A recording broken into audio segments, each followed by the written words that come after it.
Hi everyone, Vegas Film Critic Jeffrey K. Howard here.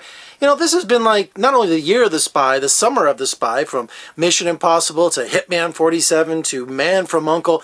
Everywhere you look, there's a spy coming out of the woodwork. You know, either it be an old school or new school. So I thought it'd be cool to tell you my favorite, my top 5 spy films of all time. Now remember, these are my opinion. I'm sure there's 100 films that you could choose, but you know what? These are my favorites, and these are my top 5. So if you have a problem with that, make sure you comment below and let me know what your favorite spy films are.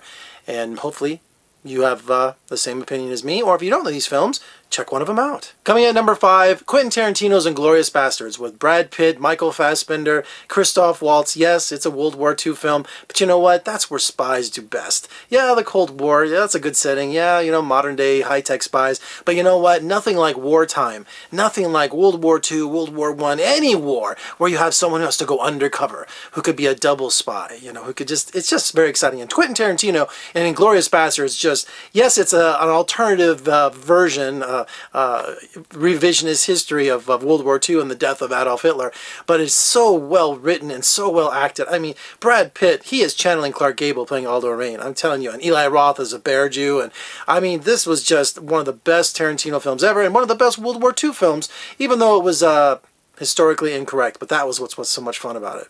Coming at number 4 is the Bourne Ultimatum. Yes, it's the last one in the series, Bourne Identity, Bourne Supremacy, but I think the last one in the series is really the best one, and Matt Damon really shines as this character, and I want him back. I hear he's coming back.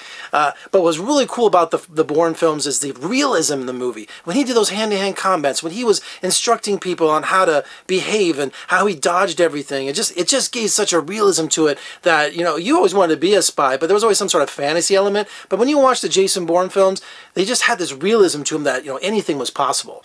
All right, we're going back to World War II for number 3, Where Eagles Dare, with Clint Eastwood and Richard Burton. That's my horrible Richard Burton impression. This is one of my favorite World War II films and one of my favorite spy films.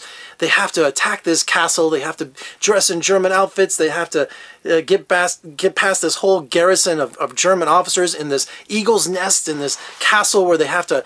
It's crazy. It's really a crazy movie. Is it totally impractical? Yeah, you know, something like that probably could never happen. But if you haven't seen Where Eagles Dare, it is just one of the most exciting films that come out of the 1960s. And also made a star of Clint Eastwood. I mean, he was a big star already in spaghetti westerns, but just teaming up with Richard Burton and watching him play off of him, because every time you turn around, there's a twist. And the twist is just biting your nails. Where Eagles Dare, one of the greatest spy films. All right, we had to include a James Bond film, but where do you begin with James Bond? I mean, everyone has their own opinion. Either you're a Sean Connery fan, or Roger Moore fan, or just Daniel Craig. It just goes on and on and on. Everybody has their own opinion when it comes to James Bond. So for me, I think the best out of the whole series is Goldfinger. Not only that, it's just that Gert Frobe playing Goldfinger is probably the greatest James Bond villain of all time. Yes, I'm going to get all kinds of emails and comments below, but Goldfinger, I think, is the best James Bond film, and it's the epitome of the height of the James Bond craze. All right, coming at number 1, what's the greatest spy film of all time, in my opinion? Of course, it's Alfred Hitchcock's North by Northwest, starring Cary Grant as Roger Thornhill, who is all about mistaken identity. Somebody thinks he's George Kaplan, another secret agent that never existed. So, if you haven't seen an Alfred Hitchcock film, this is when he was doing his big Hollywood phase, when he was making these smaller films in England, and he made some cheaper films like Psycho, you know, through his television unit. But North by Northwest is at the height of Hitchcock's popularity, the height of Cary Grant, Eva Marie Saint, James Mason, you know, he does this incredible villain who wants to know if you're George Kaplan or not. That's my James Mason, and I know it's horrible.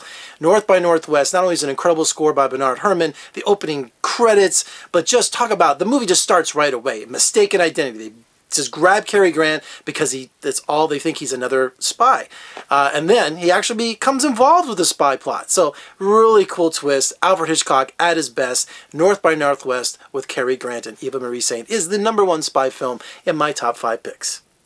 All right, for more reviews and interviews, just surf on over to my website at vegasfilmcritic.com. Make sure you follow my podcast at iTunes. And if you like what you see here, which I hope you do, please comment, subscribe, and share, and give me a thumbs up below. Why not? Hey, follow me on Twitter. Why not? All my social media. I'm Jeffrey K. Howard from Las Vegas. I'll catch you next time.